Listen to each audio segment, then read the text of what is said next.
Hi everybody, welcome. Tammy from Tammy's Homesteading Crafts. Today we are in the kitchen.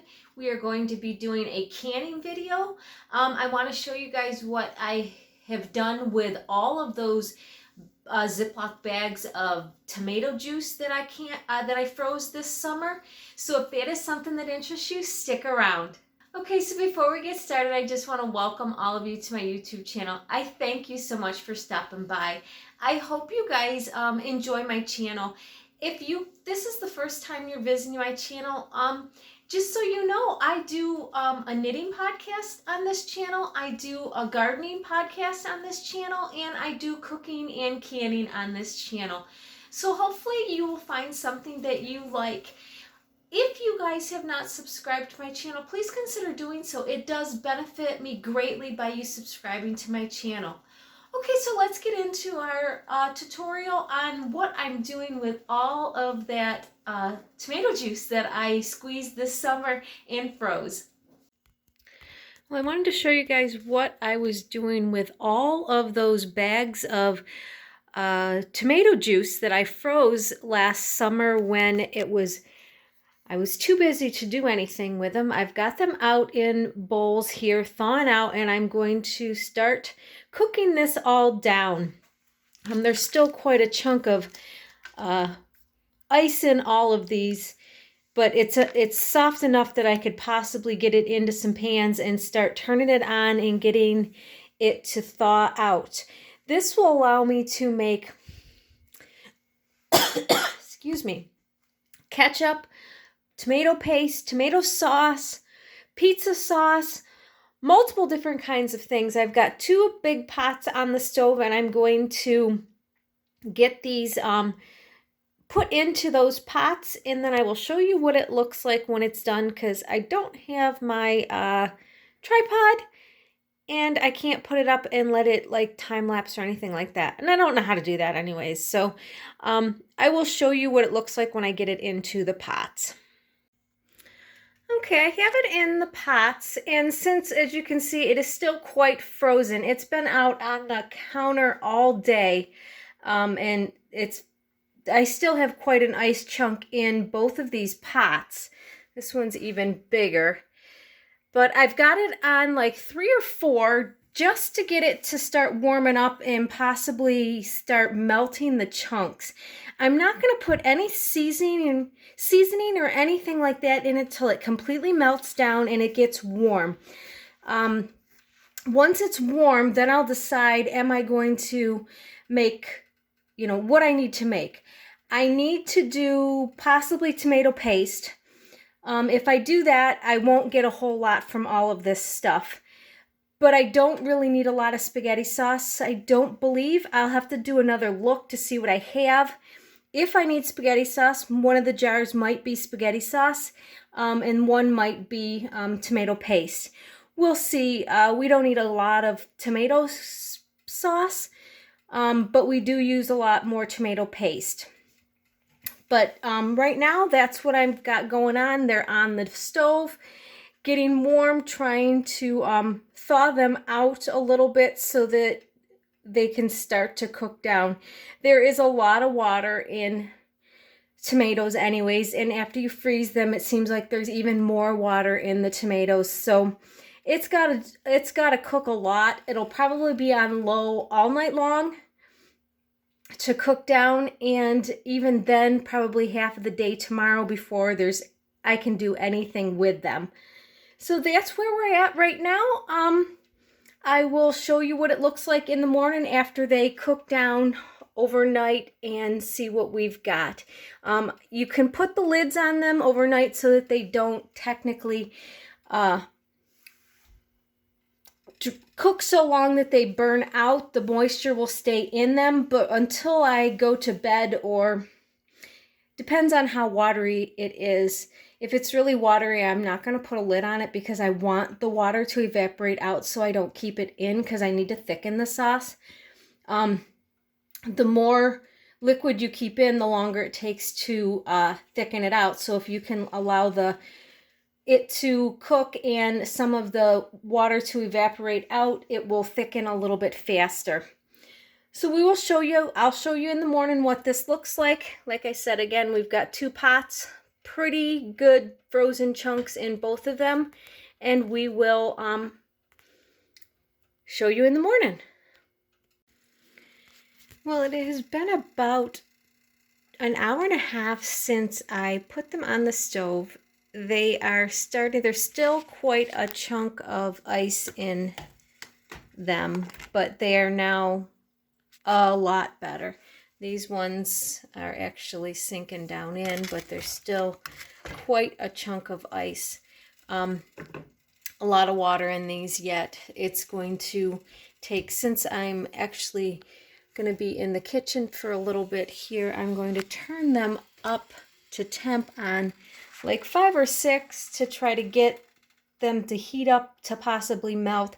I want to make sure that they there's not too much liquid in this bowl. I'm fine with that one. I'm afraid that when it melts, I might have too much liquid for the bowl itself. So I want to kind of watch them to make sure I have enough. But I'm going to let these keep going, warm them up a little bit more so that we can get them up to temp. They're still pretty cold.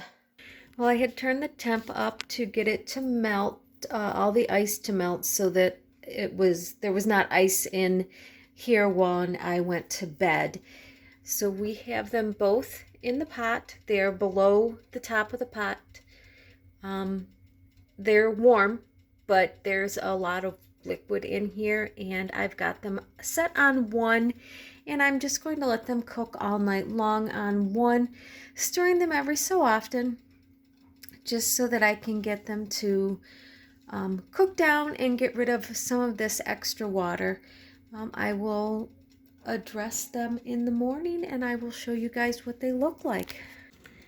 So this is what my sauce looks like this morning. It has gone down probably 2 inches from the top of the lid, or from the top of the bowl pot.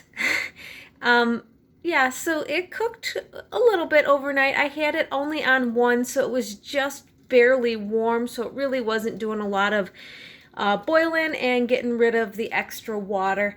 Now I'm going to, let's look at the other one here. This one's down a little bit more than the other one. This is quite a bit of a smaller pot. This one's cooking down quite a bit faster. It actually has, as you can see, it's got some movement going to it, and it's actually doing a little bit of a boil, you know, a low boil, where the other one really isn't moving. I'm going to have to bump that up in temp just to get it to start cooking a little bit more. But yeah, so I'm getting them a little bit thicker than I think the smaller pot, this pot here, I'm going to take and actually make tomato paste with it. Now that they are warm and getting a little bit thicker and there's not as much water, I'm going to season them up so that I have some seasoning in them. Not a lot, especially not my tomato paste. It's more just for tomatoes. So this one I'm not going to put any, probably just some salt and pepper into this one. And then the other one here, this one here, this bigger one, I'm going to put my seasonings in for spaghetti sauce. So that one I'm going to get the stuff put in, and I will show you what it looks like. And I don't really measure. I just kind of pour in, stir. When it looks good, I'm done. I know that's probably a bad way to do it. I've never measured. I have no idea what I do. I just sprinkle some in, put it in my hand, just put some in, and I just do basil, oregano, and parsley flakes. And then I have some dried onion, and I will probably put that in as well. If I don't have it, I don't have it. Sometimes I will actually cut up an onion and puree the onion so that it's just liquid, and I can put that in as well and let it cook. But yeah, that's what I'm going to do right now. There it's focusing. That's about what I do for my parsley and even all of my other spices. I just put it in the palm of my hand, and that's about how much I put in of each spice, and then I just mix it in. So I'll just do that with the other ones, and I'll show you what it looks like. Okay, so that's what all the spices look like on top. I dry all of my own spices, so a lot of times they're big pieces, and I just have to crush them in my hand to get them into smaller pieces so that there's not such a big amount of spice when you eat the sauce. But then just stir it in. And that should be good for the amount of spices that I have. It'll let them cook in there for the time as it thickens. So that is what the spices that I'm using for my tomato sauce. I have not put salt and pepper in them yet. I will just sprinkle some salt and pepper in. And then the same with my paste. I'll just put some salt and pepper in there just to taste. I don't... It's not something that you need to, but since you're canning it, you do need to make sure that you are using canning salt in them or salt without iodine. I buy all salt without iodine because when I'm doing this, I tend to just grab the salt shaker that's on the back of the stove and salt, and then I realize, oh, I shouldn't have done that. It's not that it hurts you to use an uniodized salt or iodized salt. It doesn't hurt when you can. It just might change the color of it a little bit. It doesn't change the taste or anything, just might change the color of it a little bit.